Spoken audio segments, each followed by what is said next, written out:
Bonjour à tous, c'est ravi d'être en votre compagnie en cette fin de semaine pour le 12h30 de RTI2. À présent, nous passons au Côte d'Ivoire. 6 morts et 2 blessés enregistrés dans un éboulement dans la commune d'Atekoubé. Le gouvernement ivoirien au chevet des familles des victimes. Et puis à l'international, la commission à l'Union européenne pour l'Ukraine et la Moldavie. Les pluies diluviennes d'hier ont fait malheureusement 8 victimes dans la commune d'Atekoubé. Les sapeurs-pompiers alertés se sont donc rendus au quartier Mosikro Santé 3 pour retirer les corps ensevelis et surtout apporter assistance aux rescapés. Bintou Kone Pekele. Morts, dont 2 enfants. C'est le bilan de l'éboulement qui a eu lieu dans la nuit du mercredi à jeudi au quartier Mosikro Santé 3 dans la commune d'Atekoubé.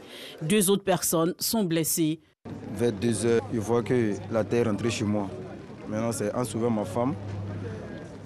Le mien est tombé sur mon pied. J'ai fait mon effort pour pouvoir sauver ma femme. Les sapeurs-pompiers alertent. Sur le terrain, le Premier ministre Patrick Achi et d'autres membres du gouvernement. Les ministres en charge ont identifié 54 sites sensibles pour près de 25 000 sites qui sont des sites à risque parce qu'ils sont à flanc de collines, parce qu'ils sont dans des talvegs où s'il pleut, on peut avoir rapidement une inondation. Le site aujourd'hui est critique.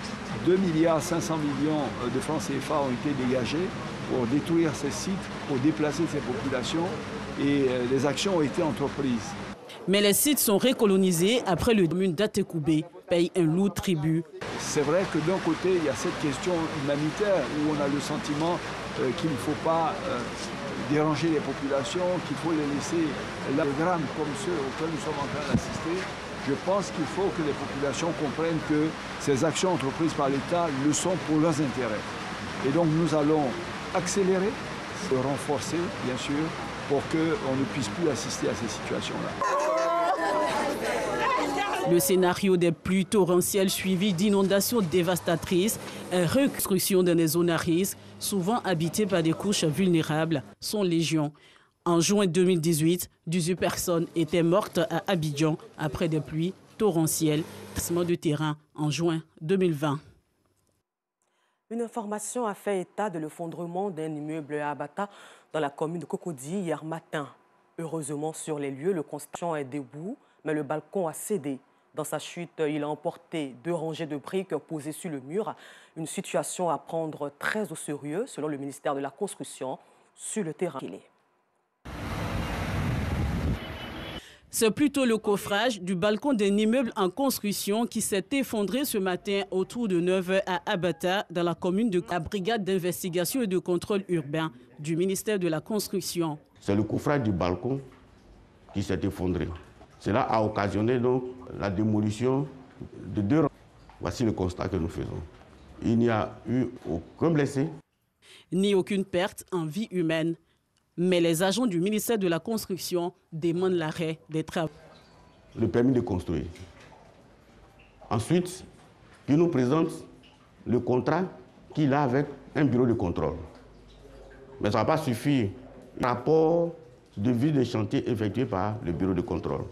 Ce sont ces éléments-là qui vont nous permettre d'apprécier la poursuite ou non des travaux. Les frais du propriétaire de l'immeuble. Il justifie l'incident de ce matin. On a fait des planches qui sont montées sans mettre même des briques dessus. La pluie est venue et la pluie a creusé. Mais quand un immeuble tombe là, c'est comme ça tombe. Pas de la même, cette fondation a été faite. L'un de là, ça ne peut pas tomber. Le ministère de la Solidarité et de la lutte contre la pauvreté. Le ministère est juste venu voir ce qu'il y avait. Il n'y a pas de dégâts humains. Et nous sommes, j'allais dire, un peu consolés. Toutes les institutions sont allées portées à Atekoubé, où il y a eu un éboulement de terre dans la même nuit. Le jeudi 16 juin marquait la célébration de la journée de l'enfant africain. Une journée en rappel aux enfants tués lors du soulèvement 16 à Soweto en Afrique du Sud.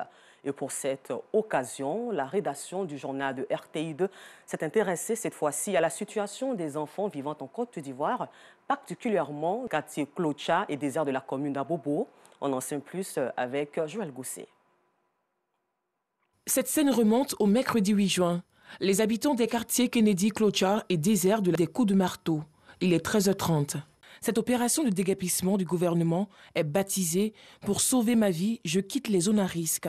Selon le gouvernement, cette action vise à préserver la vie des centaines de personnes qui assistent chaque jour à la destruction de leurs maisons. Parmi eux, des enfants. À l'occasion donc de la Journée mondiale de l'enfant africain, des questions sont à élucider. Où dormiront-ils? Quel sera leur avenir? Les réponses avec la directrice de la direction de la protection de l'enfant du ministère de la Famille, de la Femme et de l'Enfant. Au ministère de la Femme, de la Famille et de l'Enfant, nous avons un programme de protection des enfants et adolescents vulnérables. Ce programme a pour vraiment mission de lutter contre le phénomène des enfants en situation qui gèrent toutes les activités en relation avec ces types d'enfants. On a même des centres.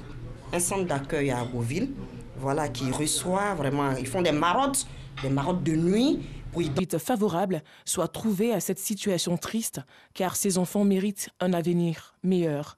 La Journée mondiale de l'enfant africain est célébrée tous les 16 juin.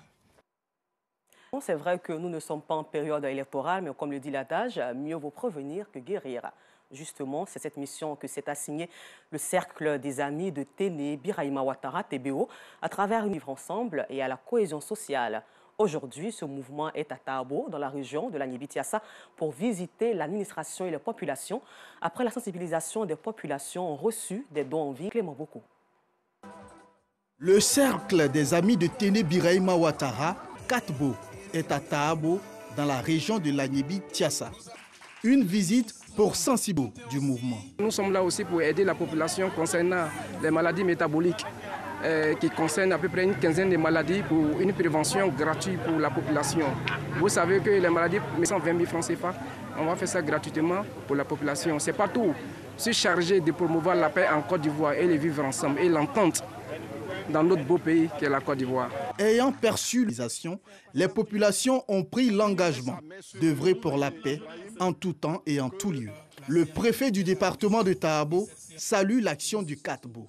Il faut donner ce que l'État fait tous les jours. L'État ne peut pas tout faire. S'il y avait 5, 6 ONG, eh bien la solidarité serait mieux vécue. Et c'est pour cela que le préfet a décidé ce matin de venir soutenir du Cercle des Amis du ministre d'État, Téné Birahima Ouattara. À la fin de son meeting avec les populations, le Cercle des Amis de Téné Birahima Ouattara va vivre aux populations. La délégation s'est ensuite rendue à la brigade de gendarmerie pour faire des dons de matériel informatique. Ce matériel est très bienvenu, informatique, très vieillissant. Aujourd'hui, avec cet outil, nous allons travailler dans les conditions les meilleures. Nous disons un grand merci aux donateurs. Le Cercle des Amis de Téné Birahima Ouattara entend sillonner tout le pays pour prôner la paix et le développement à travers des actions de solidarité. Nous le disions au titre, la Commission européenne recommande d'accorder à l'Ukraine et la Moldavie le statut des candidats à l'Union européenne, a annoncé ce vendredi 17 juin la présidente exécutive européenne, conférence de presse. Et cet avis sera discuté lors du sommet européen des 23 et 24 juin prochains. Et les dirigeants des 27 pays de l'Union européenne devront leur donner le feu vert à l'unanimité. La cigarette détruite. Ça, il n'y a aucun doute là-dessus. Et l'histoire de Khalil Traoré, ce Burkinabé, dont la gorge présente un immense trou, est un témoignage fort éloquent qui a frôlé la mort à cause de la cigarette. Un cancer à la gorge a failli l'emporter. Son histoire avec la cigarette débute à l'âge de 12 ans. Depuis Ouagadougou, le portrait d'Alassane Parguin. À son réveil, Khalil Traoré s'adonne à l'un des exercices les plus importants pour sa survie, nettoyer soigneusement le dispositif qui lui permet désormais de s'exprimer. C'est vrai que ça a commencé avec une motorate. Toute chose qui devait m'alerter. L'histoire de Khalil est d'abord celle d'un adolescent de 12 ans, pris au pied par l'effet de mode. Il y avait la mode d'une part, parce qu'il était autorisé à ce moment sur les grands écrans de faire la publicité liée à la consommation du tabac. C'était généralement fait par des... Il y a aussi l'environnement comme on est au lycée. On peut se sentir un peu mature par rapport aux autres. Donc on fume plus par imitation, parce qu'on voit les grands dessus montrer les plus bons. C'est un peu savoir, c'était un peu pour se faire voir, se faire distinguer par rapport aux autres. Donc c'était de l'amusement au départ.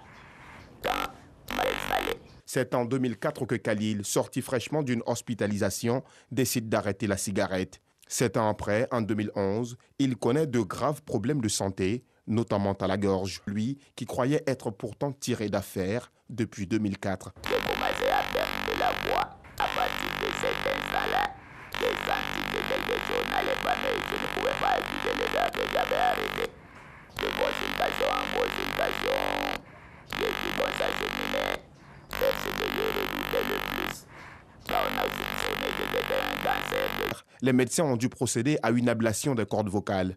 Un traitement qui a nécessité la mobilisation de plus d'une cinquantaine de millions de francs CFA, y compris les nombreux voyages en Europe. La poste m'a livré au radiothérapeute, à la chimiothérapie aussi. Et puis bon, après ça, je n'ai fait que des va-et-vient entre l'Europe et la Chine n'était pas préparée. Et d'autre part, on exigeait que je fasse le contrôle là-bas. Alors quand on a vu la mort de près comme ça, on ne voit plus la vie de la même façon. Alors je me donnais 3-4 mois, donc 3 fois par an. La gorge de Khalil Traoré se présente aujourd'hui ainsi. À le regarder, vous êtes forcément pris de compassion, mais surtout de peur. Qu'à lutte contre les cancers tabagiques, une excellente aubaine pour sensibiliser les populations d'Afrique, du monde et celles de son pays, le Burkina, au danger du tabac. L'entrée de sa maison donne déjà le ton. Ça a subi la même chose que moi quand je commençais à fumer. Je vous assure que j'aurais arrêté avant d'être addict au tabac. Mais avec... Alors donc, c'est parti, à partir de là, j'ai créé une association Burkina Faso d'Action contre le cancer tabagique. C'est comme ça donc que j'ai eu à intervenir d'autres dans des universités, des écoles supérieures à Outi-Côté, du primaire. L'histoire de Khalil Traoré devrait interpeller plus d'un à abandonner totalement la consommation de cette substance à la santé de l'homme. Selon l'Organisation mondiale de la santé, toutes les minutes, 6 personnes dans le monde meurent du tabac, soit plus de 6 millions de décès annuels liés aux méfaits du tabagisme. Bonjour à vous et rendez-vous demain à la même heure pour un autre temps d'information sur RTI2.